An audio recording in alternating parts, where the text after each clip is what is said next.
આજે આપણે શીખીશું કોઈપણ ક્રમિક 10 સંખ્યાનો સરવાળો કરવા માટેની ટ્રીક. દાખલા તરીકે 1 થી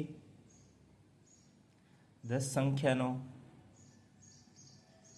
સરવાળો. જ્યારે પણ આપણે 1 થી 10 સંખ્યાનો સરવાળો કરવાનો હોય તો વચ્ચેની સંખ્યા લેવાની, એટલે કે વચ્ચેની સંખ્યા 5 થશે અને એની પાછળ 5 એડ કરી દેવાના, તે તેનો સરવાળો થશે.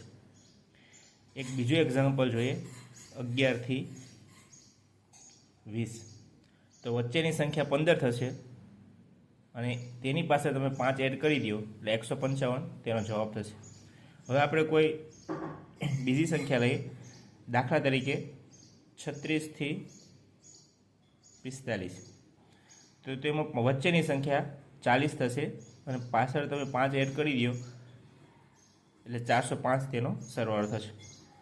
હજી આપણે કોઈ એવી એક સંખ્યા લઈએ જેનો આ ટ્રીકથી આપણે એનો સરવાળો કરી શકીએ. દાખલા તરીકે 81 થી 90. તો તેમાં વચ્ચેની સંખ્યા 85 થશે, એની પાછળ તમે 5 એડ કરી દો એટલે તેનો સરવાળો થશે 855. આ રીતના કોઈ પણ 10 ક્રમિક સંખ્યાનો સરવાળો આપણે આસાનીથી શોધી શકીએ.